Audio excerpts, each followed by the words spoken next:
துவரம்பருப்பு பாசிப்பருப்பும் ஒரே அளவாக எடுத்துக்கணும். இதில் 100 அதில் 100, பாசிப்பருப்பு 100 துவரம்பருப்பு 100 போட்டு இது மாதிரி தனியாக வேக வச்சு எடுத்துக்கணும்.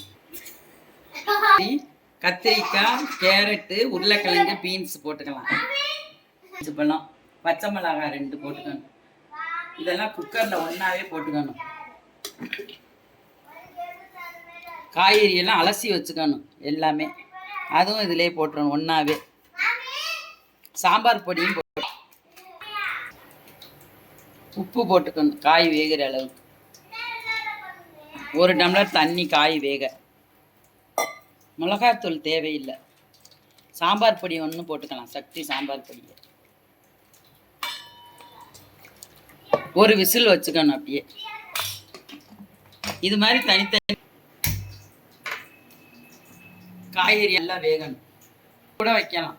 இந்த மாதிரி வெந்திருக்கணும் நல்லா குலைவா. இப்போ பருப்பை தூக்கி இதில் ஊற்றணும்.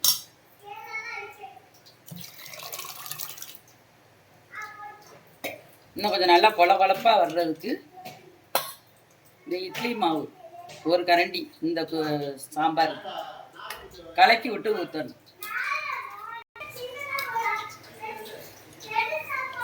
இட்லி மாவு 1 கரண்டி இதில் போதும். நல்லா கரைச்சி விட்டு இதில் ஊற்றணும். கொலப்புக்கு நல்லா கொதிச்ச உடனே காட்டுறேன் தாளிக்கையில்.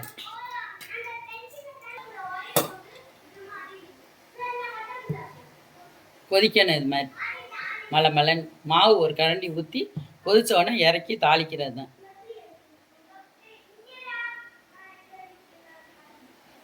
ஆயில் ஊற்றி எது வேணாலும் ஊற்றிக்கலாம். மிஸ்டர் கோல்டு ஊற்றணும். கடுகு ஜீரகம் போட்டு தாளிக்கணும். கடுகு, உளுந்தம்பருப்பு, ஜீரகம்,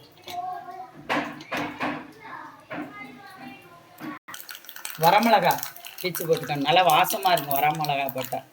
பெருங்காயத்தூள் கண்டிப்பாக போடணும். கருவேப்பிலை போடணும். மிளகு ஜீரகத்தூள் நுணுக்கி வச்சுக்கணும் இது மாதிரி. அது போட்டால் நல்லா வாசமாக இருக்கும் இறக்க புகையில்.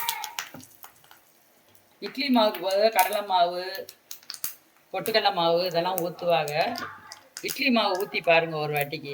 இட்லி ஹோட்டல் சாம்பார் மாதிரியே இருக்கும் இட்லி சாம்பார். இது மாதிரி தாளித்து ஊற்றிடணும்.